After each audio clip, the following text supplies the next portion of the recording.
The Comic Archivist is made possible by sponsors and viewers like you. Please support the channel. This is going to be my wordiest, most analytical video to date, so be warned. V for Vendetta has had the weirdest cultural history ever. When it debuted in the anthology comic Warriors Comics back in 1982 through 85, it wasn't very well received. Even according to Des Skin in an issue of Back Issues, it was probably the least popular segment in the comic. However, with a stellar creative team, being Alan Moore and David Lloyd, in 1988 DC Comics took up the rights and republished it as a 10-issue miniseries, coloring the original black and white art and allowing the story to finally have a conclusion, since Warrior was cancelled before it could have a resolution. Now, originally I was going to point out that I couldn't find any real numbers on the initial sales from 88, but many of my more veteran comic friends, especially those who worked retail at the time, said that it sold poorly. So I reached out to the amazing people over at Comichron.com, the best site to find sales figures for comics. Basically, to summarize what they said, you can read it all here. Short answer is that it started in the low 30s and ended up in the high 40s by the end. It wasn't the phenom that Watchmen or Killing Joke was, but those numbers are respectable for a $2 book. And it would have been DC's 10th best-selling book around the time, near Flash or Wonder Woman. And honestly, that was really surprising to me. So links to their website in the description, and honestly, it really is one of the few sites I religiously check out when I do these videos. Then we cut to 2005, and the Wachowskis' V for Vendetta movie came out, and it became the 1984 for hipsters. And that watered-down Hollywood version became the definitive version. This also led to the hilariously unaware Guy Fawkes mask craze that is still going on strong today, although there have actually been some legitimate protesters abroad who've used it, such as currently in Hong Kong. I'll even give Anonymous a pass on not being annoying with it, since the character of V is very anonymous, although no one actually cares about a Catholic revolution anymore, so you get what you give. Also note that this is not going to be a what's the difference between the movie and the comic. If you want that, check out Cinefix's What's the Difference episode on V for Vendetta, or my Facebook for why I'm going down why I dislike the film as compared to the comic. Link to all that is in the description. But now that I've Alan Moored all over the film, let's actually get into one of the most now acclaimed comics, V for Vendetta. Also a fun side note, this is actually a redux of a video series I did in November of 2016 with a heavy backdrop about the Kobayashi Maru election that was going on. Even a joke about Hillary Clinton winning that everyone thought was going to happen. Have fun with that. Cue the opening and let's get this vicious cabaret going. It's a long one.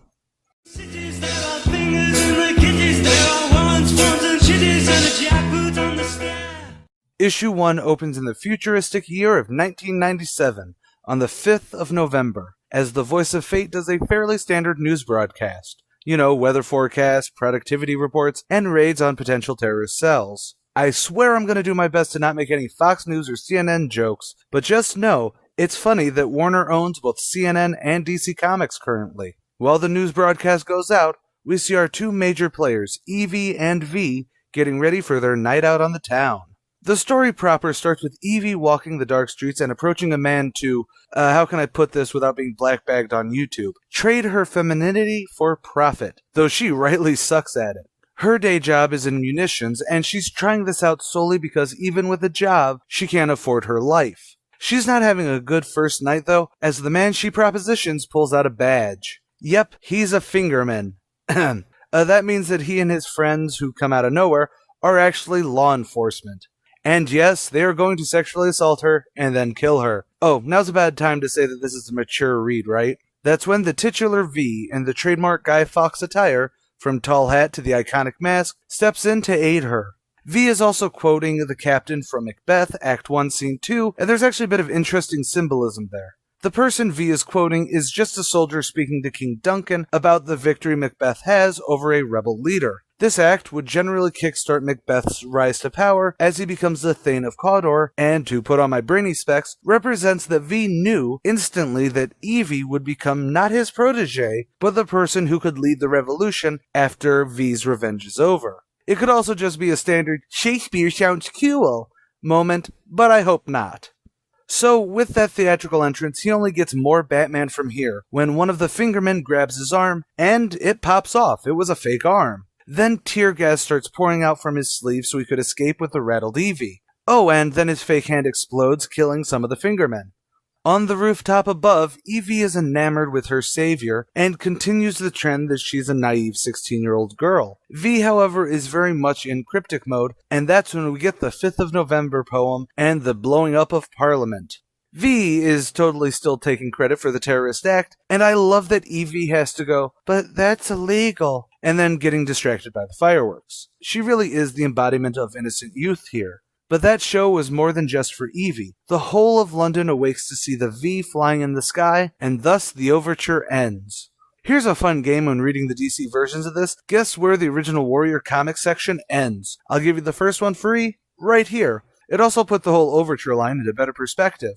In the morning, the leader of this government is being filled in on all the information they have on this terrorist action. Mr. Hayes speaks for the eye. The CCTV network dotted all around the city, but the only usable information he has is V's mask. Mr. Etheridge here speaks for the ear, the wiretapped part of this totalitarian regime, saying that there's definitely some chatter on the telephones, but any pertinent transcripts will be given to Mr. Almond at the finger. At the bomb site, though, Mr. Finch is sniffing out for clues as representative of the nose. The device they found to launch the fireworks and blow up the building were homemade and therefore untraceable. Mr. Almond of the Finger is right there with the leader, so he gets to be personally yelled at that the terrorist attack led to 3 men's deaths. He best have V's head for the leader soon, or else it will be his own.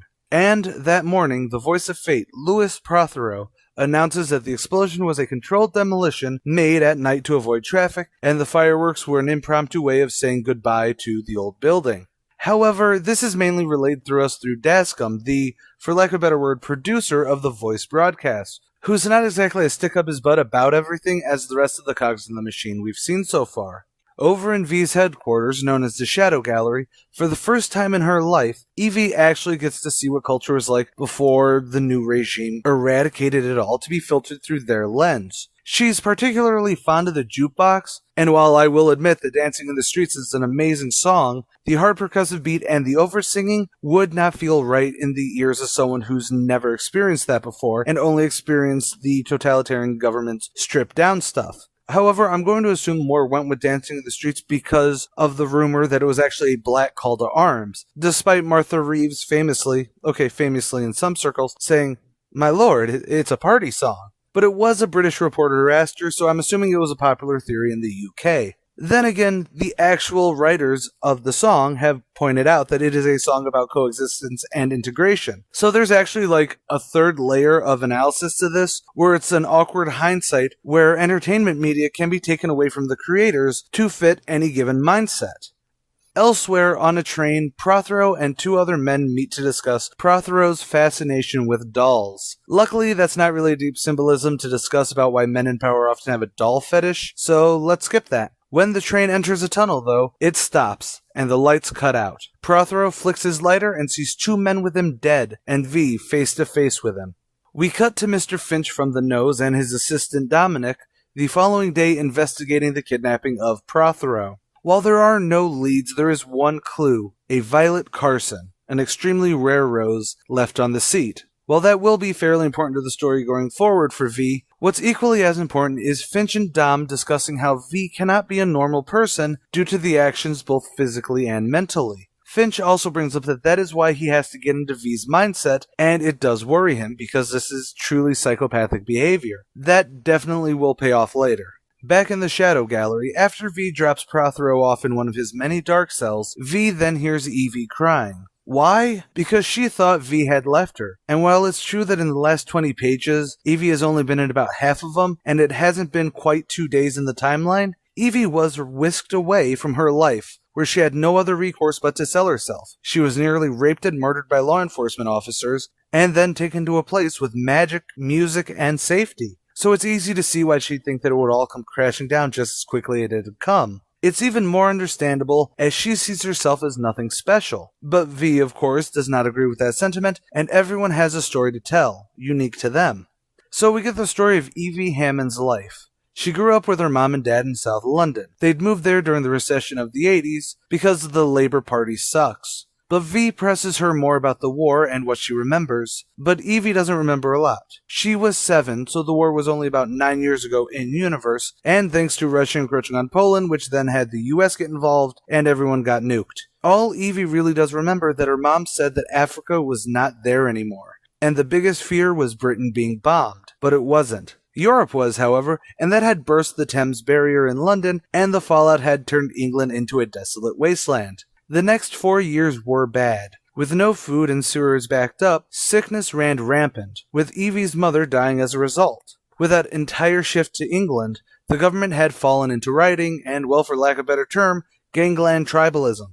Here's where things may get into a little bit of a political discussion, because many right-wing fascist groups get together with a big corporation named Norsefire to bring order back. The big political takeaway, though, while this is a lauded piece for hipsters and anarchists, the panels of the anarchy and riots are dark and scary, while the jackboots of Norsefire coming to save the day is actually brightly lit, and while Evie does say that it scares her, for the average person it was a sense of normalcy coming back. While yes, everyone understands that fascism is bad, there's also a hint that no government is also equally as bad. But then again, all of that is still a very moot point, since the panels right after that are your standard evil totalitarian government coming into power, what with the rounding up of the gays, blacks, and radicals, and putting them all into camps, as they do. So just remember, any group that rides on the us versus them mantra to come into power does in fact like shrinking the circle of the us category when they in fact have power.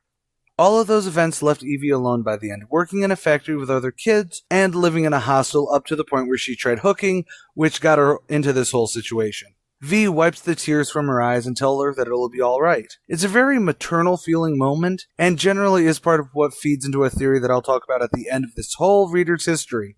Meanwhile, Prothero wakes up in his cell, right in front of a recreation of the Larkhill resettlement camp.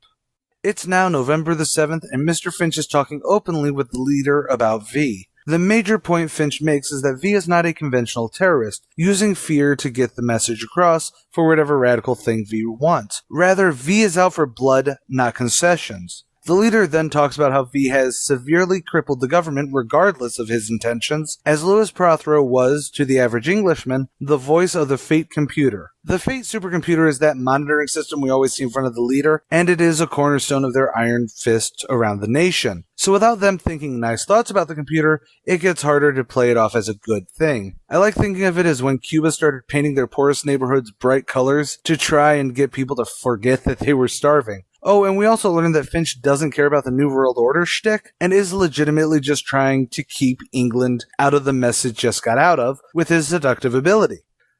Back in the Shadow Gallery, V is explaining to Evie that all of the theatrics are meant as a way to remind the world of melodrama and what truly adds sparks to living, all while changing into a vaudeville costume. That sets the stage for a return to Prothero, standing screaming into a spotlight. V confronts Prothero, who is doing the standard crap I'm caught attempts at backpedaling and pleading his innocence, but V knows better. V was at Larkhill in 1993 and knows that he was the commander at the time. V then plays out that it is time to do the daily inspection of the facilities, so they walk. First, lined up in the courtyard are all of Prothero's dolls. No, the irony is not lost on V that Prothero cares more about the porcelain dolls than he ever did about the flesh and blood he destroyed. Of course, then it's the whole, we were just following orders and doing what we had to do to survive, and that's where the slope always gets a bit slippery, but Prothero went well down that hill. Then V walks him down the faux row of doors in the air-quote medical wing, and they stop in front of room 5, or V if you know your Rocky movies, the former cell of our mass terrorist. It is a quick moment to show that Prothero, and eventually the other members of the government linked to Larkhill, had a boogeyman before the Guy Fawkes costume. Moreover, Prothero had another job at the facility, though. The ovens. V demonstrates this with Prothero's dolls, and yes, it's as horrific as you'd expect. So horrific, in fact, that when V drops Prothero back at New Scotland Yard, painted as a porcelain doll, all he can say is Mama. And that evening, the first broadcast of the new Voice of Fate airs, sending a long wave of unease over the citizens of the city, as if to say nothing will ever be the same again. Is everyone still awake? I know, usually by this point in a reader's history, I'm actually a few issues deep, but this issue is essentially a graphic novel by itself. The sheer depth, detail, and as you've noticed, symbolism and peripheral meaning to things that went into this makes it a hefty read to analyze. It could have really been easy to dump all of the exposition through narration and everything like that, rather than through the actions and the plot. Although Evie's history lesson does ride that line between natural dialogue, but it fits as a natural way to give a backstory to the world. It's why this is one of the tops. I'll admit I'm not exactly a fan of Alan Moore, but there is a reason this comic went from being a minor seller to being as god tier as it is. It does rival 1984 in the story and world. It does truly rival 1984 in the story, and the world being a dark reflection of the world we could easily enter at any moment. However, this is only issue 1 of 10, but that is the end of this episode, with issue 2 coming out if or when this gets enough interest or when I get bored of having it in the queue. Until then, that is all for this episode. If you agree, disagree, or just want to give your 2 cents about V for Vendetta, let me know in the comments below. While you're down there, if you have a suggestion for a comic you'd like to see on Reader's History, Then and Now, or any of the other shows on this channel, let me know. Like us on Facebook, follow us on Twitter, and please consider checking out our Patreon or directly donating to this channel. I need to feed my kids somehow, and I don't want to sell my soul even more than I have. More than any of that, though, I'm AJ Carey, the Comic Archivist. Stay golden, Inklings. For every heart on Broadway, they say that life's a game and then they take the board away. They give you masks and costumes and an outline of the story.